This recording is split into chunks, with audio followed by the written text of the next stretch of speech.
تو یہ بادشاہ واشنگٹن کی طرف سے دیکھتے ہیں. واشنگٹن جو ہے وہ کہتا ہے اسرائیل سے اپنے تعلقات بہتر کرو تو ہم آپ کے ساتھ ہیں.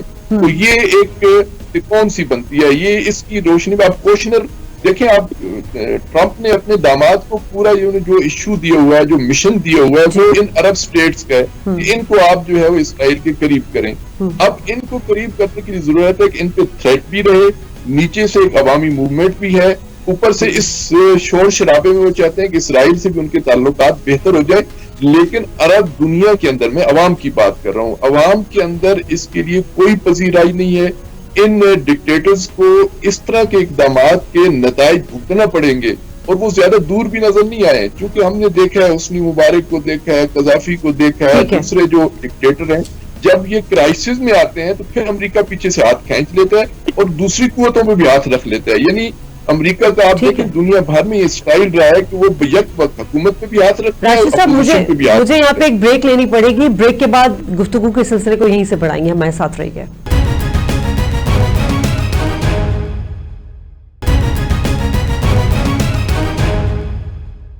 ویلکم بیک ناظرین. اور بات کر رہے ہیں ہم نئی صف بندی کے حوالے سے, نئے اتحاد کے حوالے سے, جس کی ڈائمنشن جو ہے وہ اب دنیا بھر میں ہمیں نظر آ رہی ہے.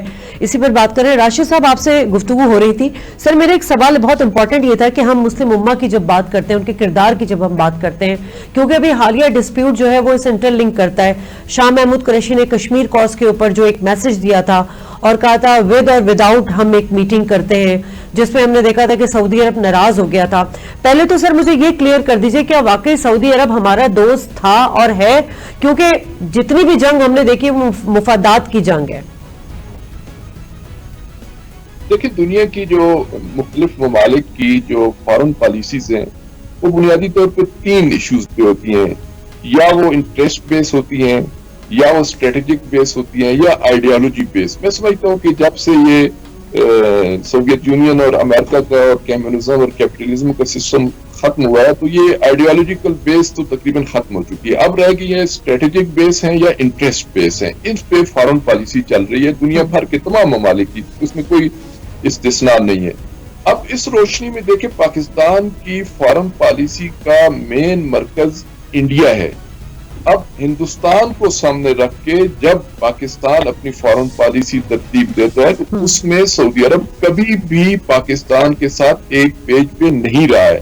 لیکن پاکستان ایک اپنی اقتصادی کمزوریوں کی وجہ سے, اپنے کچھ داخلی مسائل کی وجہ سے, شاید اس کے اندر ریلیجس مسائل بھی شاید شامل ہوں, تو وہ ایک سعودیہ کے ساتھ اس کا ایک لنک بنتا ہے. لیکن آپ دیکھ لیں کہ انٹرنیشنل, چاہے وہ ریجنل سیاست ہو چاہے انٹرنیشنل سیاست ہو, اس میں سعودی عرب اور پاکستان بہت کم ایک پیج پہ نظر آتے ہیں. اور خاص کر آپ دیکھیں کہ انڈیا کے ساتھ سعودی عرب کے جو تعلقات ہیں, چاہے وہ اقتصادی تعلقات ہوں چاہے دوسرے شعبہ جات میں ہوں, پاکستان سے کئی گنا زیادہ ہیں. پاکستان نے ہمیشہ برداشت کیا ہے, یعنی پاکستان کے تحمل کو جو ہے وہ داد دینی چاہیے کہ وہ ان سخت ترین حالات میں بھی وہ سعودیہ کے ساتھ اپنے تعلقات کو برقرار رکھے ہوئے ہے. لیکن جسے کہتے ہیں نا ہر ایک آخری تنکا کہیں نہ کہیں پہ بنتا ہے جو جہاز کے یا وزن کے ڈوبنے کا باعث بنتا ہے. تو اس وقت چونکہ پاکستان کے اندر ایک تبدیلی ہے, وہ جو اسٹیٹس کو والے سیاستدان تھے چاہے وہ پچھلی دونوں حکومتوں کو آپ دیکھیں, ایک تبدیلی ہے.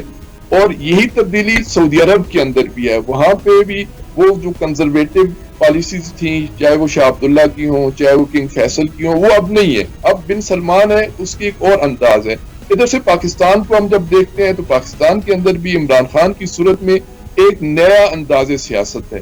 تو یہ دونوں چیزیں بھی باعث بن رہی ہیں. اور تیسرا یہ ہے کہ اس میں کوئی دوسری رائے نہیں ہے کہ امریکہ کے بلاک کی وجہ سے پاکستان کو ابھی اتنا بڑا فائدہ نہیں ہوا, بلکہ ماہرین تو یہ کہتے ہیں کہ پاکستان نے لاس ہی کیا ہے اس کے, چاہے وہ بنگلہ دیش کے عنوان سے ہو چاہے وہ کشمیر کے عنوان سے ہو. کبھی بھی امریکہ پاکستان کے لیے نجات دہندہ کے طور پہ نہیں آیا, اس نے اپنے ہی انٹرسٹ اور اپنے ہی مفادات لیے. تو وہ ہے, ہر ملک کے اپنے انٹرسٹ اور اپنے مفادات ہیں. لہذا پاکستان کو بھی اپنی اسٹریٹجی بناتے ہوئے فارن پالیسی کو, کیونکہ مین ایشو اس وقت کشمیر بن گیا ہے, اب کشمیر کی بنیاد پہ اگر سعودی عرب قریب آتا ہے تو یہ بہت اچھی بات ہے کہ وہ اقتصادی لحاظ سے بھی پاکستان کی مدد کر رہا ہے. پاکستان کی بڑی تعداد میں جو ہے وہ وہاں پہ ورکرز بھی کام کر رہے ہیں اگر اس انداز سے آ جائے. لیکن سعودیہ کی مجبوریوں کو دیکھنا چاہیے کہ سعودی عرب کو اگر واشنگٹن سے یہ ڈکٹیٹ کیا جائے کہ تم نے سر جس طرح کی چیزیں سعودی عرب سے سامنے آ رہی وہ چاہتا ہے پاکستان کو کہ وہ سب کو چھوڑ کر یو ایس بلاک میں شامل ہو جائے. میں نیئر صاحب سے اسی سوال کے والے سے پوچھوں گی. سر 2018 میں 6.2 بلین ملے, پیکج ملا, کیا کن کنڈیشنز پہ ملا تھا؟ کیونکہ یہ تو کہتے ہیں کہ جی سعودی عرب نے ہماری مدد کی, لیکن ظاہر سی بات ہے کنڈیشنز تو ہوں گی, کیونکہ وہ نہیں چاہتا کہ پاکستان ایران کے ساتھ تعلقات رکھے, ٹرکی کے ساتھ رکھے, ملیشیا کے ساتھ رکھے, قطر کے ساتھ رکھے, چین کو چھوڑ کر پاکستان یو ایس اے کے ساتھ شامل ہو جائے. سر یہ تو چیزیں اپنی جگہ اہمیت رکھتی ہیں یہ باتیں. یہ آپ صحیح فرما رہی. سعودی عرب نے بھی جو پاکستان کی مدد کی ہے تو اس میں ان کا اپنا بھی انٹرسٹ ہے, یہ ون وے ٹریفک نہیں ہے جی. اور پاکستان کے لیے جو ایران کے ریلیشن شپ تھی اس میں اگر پاکستانی اور سعودی ریلیشن شپ دیکھیں تو پاکستان کا جو بن رہا تھا وہ سعودی عرب کی طرف ہی رہا تھرو آؤٹ. تو ورنہ اگر ایران کے ساتھ پاکستان اس طرح کے ریلیشن شپ رکھتا تھا تو اب پتہ نہیں کیا حالات ہوتے. لیکن یہ جو لوگ کہتے ہیں نا کہ سعودی عرب نے ہماری ہیلپ کی یا چیریٹی, ایسی بات نہیں ہے.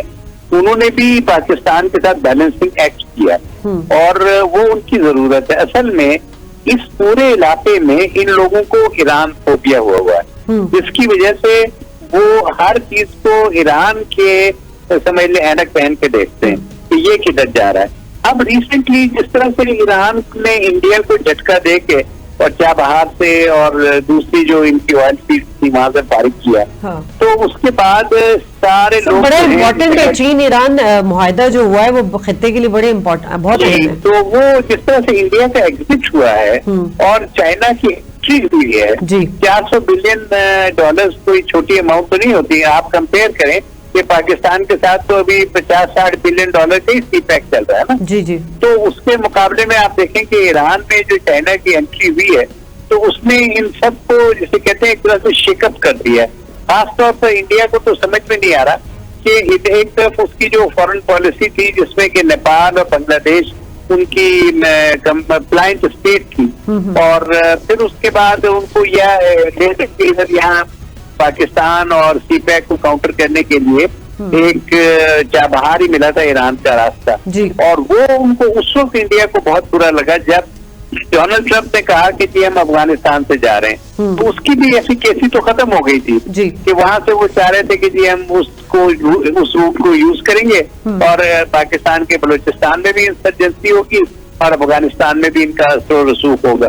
تو انڈیا کو ہم سے زیادہ بڑی سیٹ بیکس ہوئی ہیں فارن پالیسی. تو اس کا مطلب یہ بات صحیح ہے کہ عمران خان نے آنے کے بعد کشمیر ایشو کو جس طرح ایڈریس کیا ہے, بھارت کو اس نے سفارتی طور پہ تنہا کر دیا.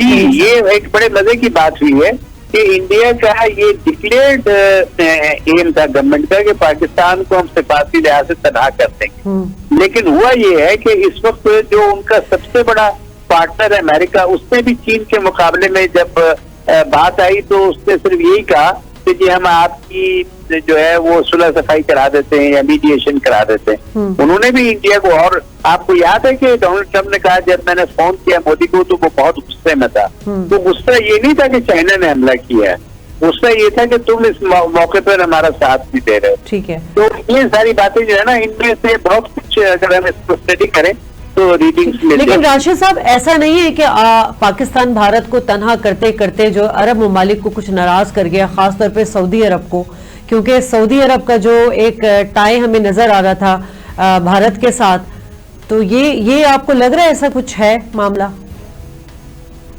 دیکھیں میں سمجھتا ہوں کہ یہاں پہ ہماری پاکستان کی فارن پالیسی تھوڑا احساس کمتری کا شکار ہے اور ہمارے پاس تجزیہ نگات بھی اس چیز کو محسوس نہیں کرتے. نیر صاحب نے بڑی خوبصورت بات کی ہے کہ سعودیہ نے بھی ہمیشہ اپنے انٹرسٹ کو ہی جو ہے وہ اہمیت دی ہے. وہ کوئی ایسا نہیں ہے کہ وہ کوئی پاکستانی قوم یا پاکستان کی کوئی زیادہ ہی دل دادا اور زیادہ وہ تھے, نہیں, ان کو اپنا انٹرسٹ تھا. اور آپ اس میں دیکھ لیں کہ اس طرح سیکیورٹی کے عنوان سے پاکستان نے جتنی سعودی عرب کی مدد کی ہے وہ کہیں پہ بھی ان شرائط پہ. سر وہ ابھی آپ کی بات سے مجھے یاد آیا وہ جو 39 کنٹریز کا الائنس بنا تھا جس کو راحیل شریف صاحب ہیڈ کر رہے تھے, اس کا کیا ہوا ملٹری الائنس؟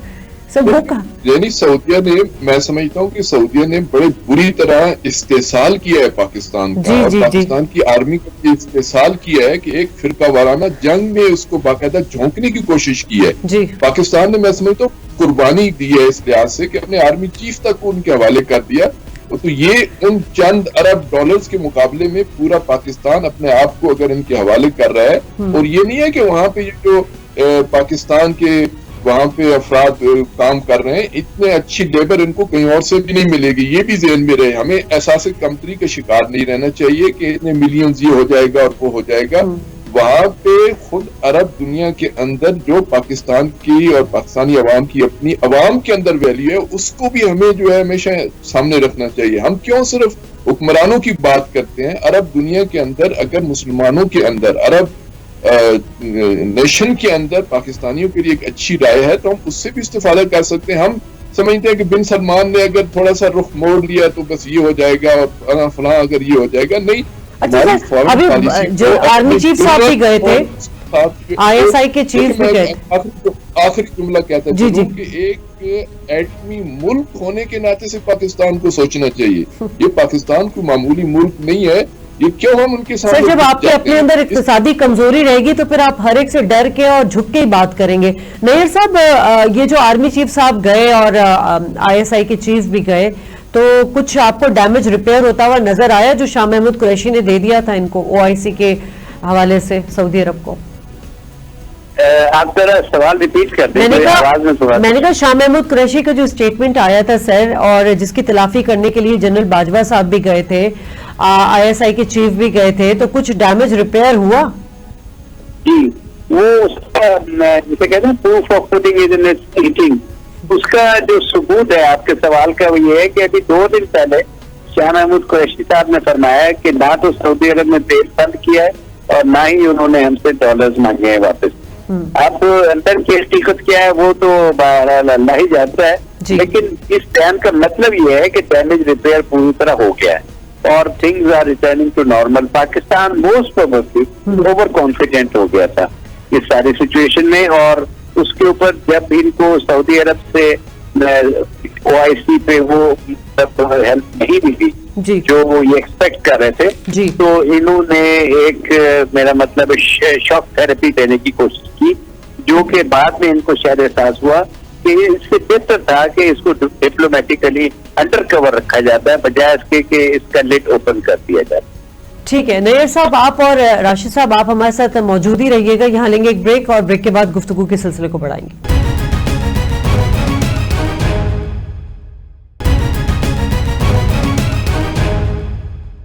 ویلکم بیک ناظرین. اور اب جس طرح شاہ محمود قریشی کا اسٹیٹمنٹ آیا، اس کے بعد ہمارے آرمی چیف اور ISI ہیڈ جو ہے وہ گئے تھے، سعودی عرب کا دورہ ہوا تھا اور واپس آئے تھے، اور پھر سب اچھا کی باتیں سننے کو مل رہی تھی.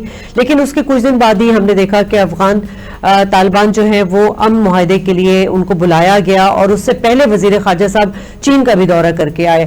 اب ان سب کی ٹائمنگ کیسی ہے، اسی پر بات کر لیتے ہیں. راشد صاحب، کیا لگتا ہے آپ کو کہ یہ کوئی ٹائمنگ کا کوئی آپ کو لگ رہا ہے کوئی سیٹلمنٹ ہے؟ اسٹیٹمنٹ، پھر ان کا سعودی عرب جانا دونوں ہیڈ کا ہمارے، اس کے بعد ان کا چین جانا وزیر خارجہ صاحب کا، اس کے بعد افغان عمل کے حوالے سے پیش رفت ہونا.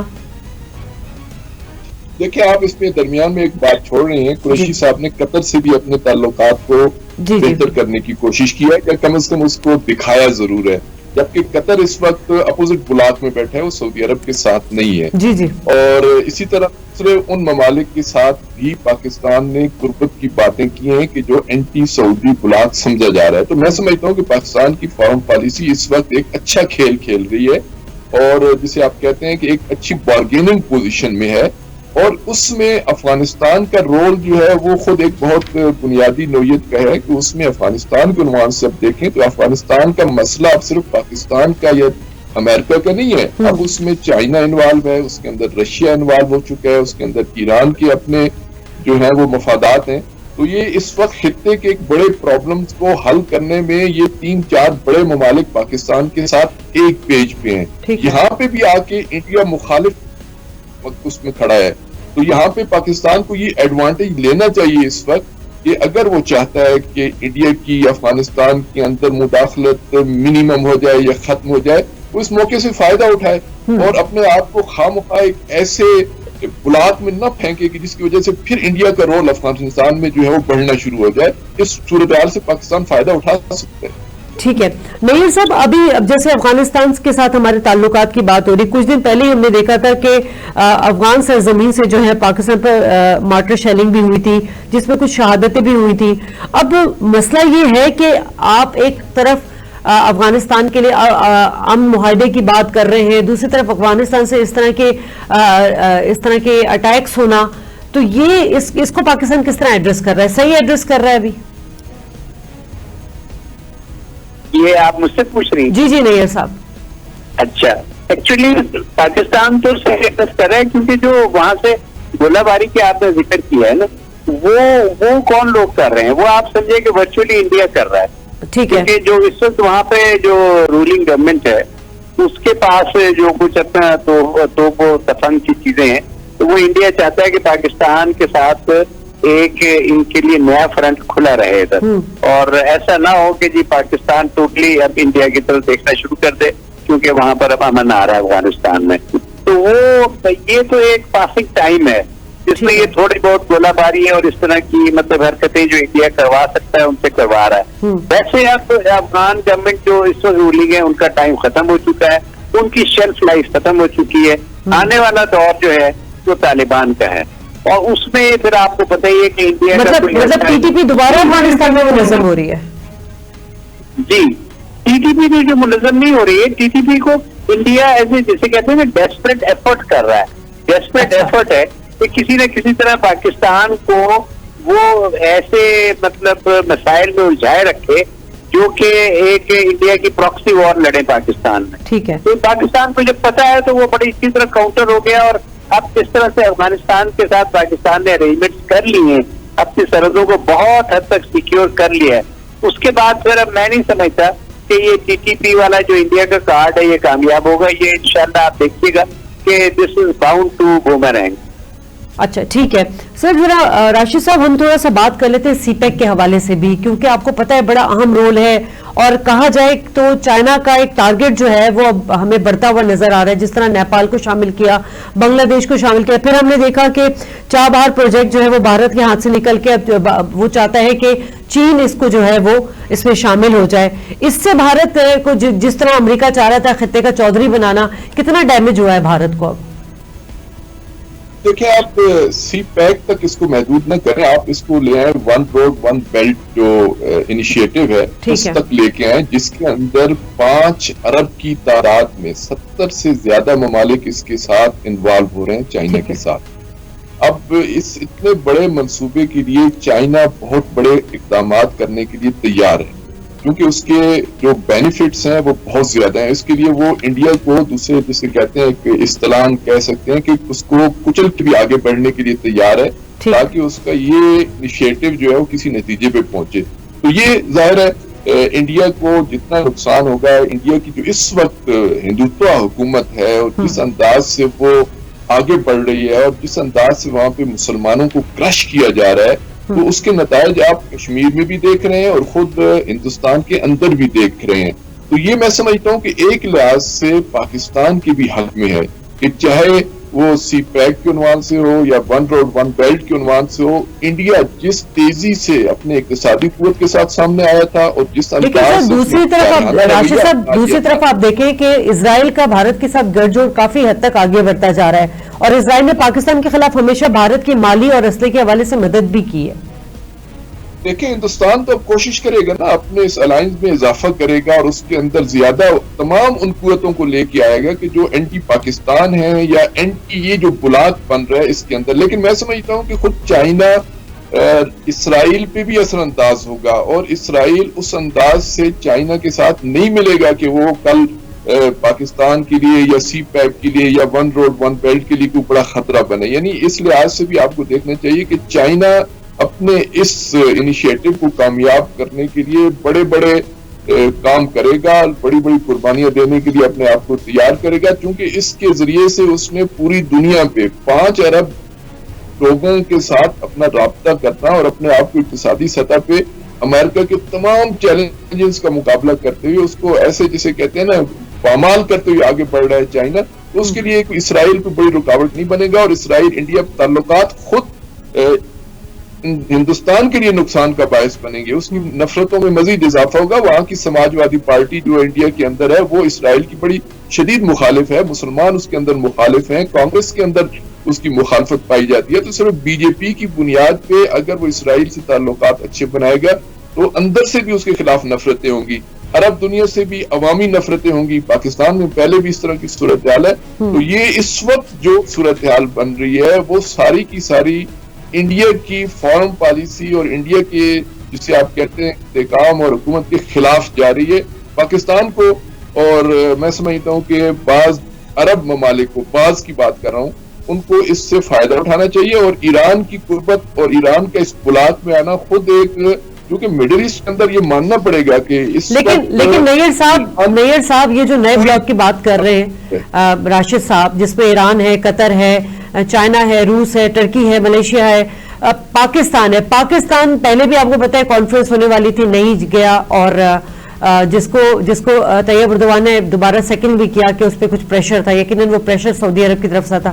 کتنا پریشر برداشت کر سکے گا پاکستان، کیونکہ دونوں بلاک کے درمیان پھنسا ہوا ہے وہ؟ نہیں پھنسنے والی بات نہیں ہے، پاکستان کی پالیسی میں بڑی کلیئرٹی آ رہی ہے، اور عمران خان جب دوبارہ تو نہیں، جب ملیشیا گئے تو انہوں نے اس چیز کا اظہار کر دیا تھا کہ ایک دفعہ ہو گیا بس ٹھیک ہے، اب پاکستان تو کوئی اس طرح کا دباؤ نہیں ڈال سکتا، اگر کوئی کانفرنس ہوتی ہے تو وہ پاکستان اس میں شامل ہوگا۔ تو سعودی عرب نے جو اپنا جسے کہتے ہیں نا، ایک چیز ہوتی ہے ہوا اور ایک چیز ہوتی ہے اپنے کارڈ دکھانا، تو کارڈ تو اس نے جو دکھا دیا تھا کہ جاپان آ جائے ورنہ یہ ہو جائے گا وہ ہو جائے گا، وہ تو پاکستان نے ان کا ٹھیک ہے بلف ایک دفعہ چل گیا، لیکن پھر عمران خان کا وہاں جا کے اور ان کے ساتھ میٹنگ کرنا ملیشیا میں، اور وہاں جو انہوں نے باتیں کی، انہوں نے صاف کہہ دیا کہ جی نیکسٹ ٹائم اس طرح نہیں ہوگا۔ اچھا، اب کمنگ ٹو دیٹ کہ جی پاکستان جو ہے اس وقت کیا سچویشن ہے؟ پاکستان کی سچویشن یہ ہے کہ پاکستان بہت ہی چائنا کے ساتھ کلوز ہو چکا ہے، اور جہاں تک میں سمجھتا ہوں، اگر میں یہ کہوں کہ China is Pakistan and Pakistan is China, تو اس میں شاید کوئی مطلب ایگزیجریشن نہ ہو۔ اس وقت پاکستان اور چائنا کی اکنامک اور سیکورٹی افیئرز میں اتنی زبردست بانڈنگ ہو چکی ہے کہ اب پاکستان جو ہے ماشاءاللہ سے، اور دیکھیں پچھلے دنوں یہ بھی خبر آئی کہ جو $1 بلین مانگے تو وہ چائنا نے ان کے حوالے کر دیے، تو اکنامک پریشر بھی پاکستان پہ ختم ہو رہے ہیں۔ پاکستان نے اپنی جو امپورٹس ہوتی تھی ان کو بہت ہی کم کر دیا، نتیجے میں ان کو جو بہت زیادہ اپنا فارن ایکسچینج خرچ کرنا پڑتا تھا اس کے اوپر سے بھی دباؤ اٹھ گیا۔ تو مجھے یہ لگ رہا ہے کہ پاکستان کے اکاؤنٹ کا خسارہ کم ہو گیا ہے، وہ اسی لیے نا کہ آپ نے اس کی ایک خسارہ کم ہوا کہ آپ نے کوئی چیز باہر بھیج کے ایکسپورٹ کی، بلکہ آپ نے دوسری چیز کی سپلائی جو آ رہی تھی امپورٹس کی، ان پر آپ نے پیسہ خرچ کرنا ہے، اور یہ اچھی بات ہے، گڈ ٹیکٹک۔ ٹھیک ہے۔ اچھا راشد صاحب، آپ بار بار بات کر رہے تھے انٹرسٹ کے اوپر، اسٹریٹجک کے اوپر، پاکستان کی جتنی اہمیت جغرافیائی لحاظ سے ہے اس حوالے سے کیا لگتا ہے آپ کو کہ یہ جیسے چائنا ہمارا ساتھ دے رہا ہے، ٹرکی بھی ہمارا ساتھ دے رہا ہے، ملیشیا بھی ہمارا ساتھ دے رہا ہے، اگر پاکستان اس بلاک کے ساتھ مطلب بغیر کسی پریشر کے ساتھ چلتا ہے تو پاکستان کو معاشی طور پر بھی بہت استحکام ملے گا؟ دیکھیے اس میں کوئی شک نہیں ہے نا، سی پیک کے ساتھ ساتھ ون روڈ ون بیلٹ کے ساتھ اب پاکستان آدھی دنیا کے ساتھ منسلک ہو جائے گا۔ پاکستان کی اب یہ ہے کہ اقتصادی پالیسیز اور جو ماہرین ہیں وہ اپنے آپ کو کس طرح اس میں ایڈجسٹ کرتے ہیں، ورنہ مواقع بہت زیادہ ہیں، اپارچونیٹیز بہت زیادہ ہیں پاکستان کے لیے۔ فارن پالیسی کے عنوان سے ایک بہت سارے دروازے کھل گئے ہیں، لیکن بعض دفعہ خوف آتا ہے کہ کہیں ایسا نہ ہو کہ پاکستان پھر اپنے آپ کو امریکہ کی گود میں نہ پھینک دے، اور مخصوص چند افراد کے کہنے پہ ایسا نہ ہو کہ پھر صورتحال وہی ماضی کی طرف پلٹ جائے۔ اور سر میں نے اسی لیے پریشر کا ورڈ یوز کیا تھا کہ اگر پاکستان ایک کلیئر اسٹانس لے رہا ہے لیکن ایک پریشر آتا ہے، اور پاکستان اس پریشر کو کتنا برداشت کر سکے گا؟ دیکھیں پاکستان کے دو مسائل ہیں، ایک اقتصادی مسائل ہیں اور دوسری دہشت گردی ہے۔ دیکھیں اگر افغانستان کے ذریعے سے یہ مسائل، مذہبی مسائل، یہ انتہا پسندی، یہ عسکریت پسندی اگر ختم ہو جاتی ہے تو ایک بہت بڑا ایشو پاکستان کا ختم ہو جاتا ہے۔ دوسرا جو اقتصادی ہے، وہ ظاہر ہے اس وقت سی پیک کے عنوان سے. تیسرا مسئلہ جو انڈیا کے عنوان سے لیتے ہیں, جب تک پاکستان چائنا کے ساتھ جتنا قریب رہے گا, انڈیا کے لیے اتنا زیادہ مشکل ہے کہ کوئی فوجی کارروائی کرے یا فوجی اس طرح کی کوئی اقدام کرے کہ جس کی وجہ سے پاکستان کے خود وجود کو خطرہ ہو جائے. ورنہ اقتصادی لحاظ سے پاکستان کے اندر خود اپنی بہت سارے ایسی ریسورسز ہیں کہ اگر ان کو مینج کر لیا جائے. سر اس ریسورسز پہ تو سیاست ہی چلتی رہی نا, ان ریسورسز پہ اس کو تو جان بوجھ کے اس کو ڈیولپمنٹ نہیں. جی جی, ایسے میں پتا ہے کہ پاکستان میں ایک مخصوص لابی تھی جو پرو امریکن تھی, اور چاہے وہ افغان وار کی وجہ سے ہو, چاہے وہ کسی اور مسئلے کی وجہ سے, اس نے ہمیں دہشت گردی کے عنوان سے بھی ایک بہت بڑے دلدل میں پھنسا دیا. اقتصادی لحاظ سے بھی ہمیں جو ہے وہ نقصان پہنچایا. ہماری بہت ساری پالیسیز میں سمجھتا ہوں کہ امریکہ کی قربت کی وجہ سے ہمیں نقصان ہوا ہے. پاکستان کو کھل کے آنا چاہیے. ہم نہیں کہتے کہ امریکہ کے مقابلے میں کھڑا ہو جائے, لیکن اسے تمام جو اس وقت مواقع ہیں ان سے فائدہ اٹھانا چاہیے, اور اپنی فارم پالیسی کو سعودیہ کے انڈر یا کسی ایک امریکی وزیر کے انڈر نہیں دے دینا چاہیے کہ ایک ٹویٹ پہ اور ایک ٹیلی فون پہ. میئر صاحب مجھے بس شارٹلی بتا دیجیے گا, طیب اردوان اس وقت جو ہے وہ ایک مسلمان ملک میں ایک بڑے لیڈنگ رول میں ہمیں نظر آ رہے ہیں, ان کا کیا کردار آگے مزید ہو سکتا ہے؟ طیب اردوان کا کردار آنے والے دنوں میں بہت زیادہ امپورٹنس کا ہے. آپ یہ دیکھیں کہ وہ اپنے سمندروں میں اس وقت بڑا ایگریسو پالیسیز ڈالے ہوئے ہیں. وہاں پہ سرویز کے لیے جہاز جا رہے ہیں, اس کے ساتھ جو ہے نا ڈائریکٹ کنفلکٹ ان کا ہو رہا ہے. اور ریسنٹلی آپ دیکھیں کہ اللہ کی طرف سے ان پہ یہ بھی فضل ہوا کہ انہیں 3 بلین کیوبک میٹر گیس بھی مل گئی ہے, جو کہ ان کو یورپین جو طرف سے گیس آتی تھی اس کے اوپر بھی کوئی اب ان کو بلیک میل نہیں کر سکے گا. تو ترکی کی جو پالیسیز ہیں, میں سمجھتا ہوں کہ آپ صرف اس سے اندازہ کرنے کہ اس کی امپورٹنس کیا ہے کہ موساد کے چیف نے ریسنٹلی بیان دیا ہے کہ ایران سے زیادہ ترکی ہمارے لیے مسئلہ. جی ٹھیک ہے, آپ اس سے اندازہ کریں کہ ترکی, آپ نے جو پوچھا نا جلدی سے جواب دینا ترکی کے بارے میں, یہ ایک جملہ موساد چیف کا, اٹ ایکسپلینز ایوری تھنگ. ٹھیک ہے راشد صاحب, شارٹلی آپ بھی بتا دیجیے گا کہ اب جو معاہدہ ختم ہونے والا ہے ٹرکی کا, اس کے بعد ٹرکی جو ہے معاشی طور پر کس طرح سامنے آئے گا؟ ہمارا رابطہ منقطع ہو گیا ہے. تمام مہمانوں کا میں شکریہ ادا کرنا چاہوں گی. ناظرین, وقت کی قلت کے باعث گفتگو یہیں پہ ہمیں ختم کرنی پڑی ہے, لیکن نئے اتحاد میں پاکستان کو بڑے ایک اہم رول ملنے والا ہے اگر وہ اپنی سفارتی محاذ پر اپنے آپ کو صحیح ٹریک پر لے کر جائے گا. شازیہ خان کو اجازت دیجیے پروگرام سے. اللہ نگہبان.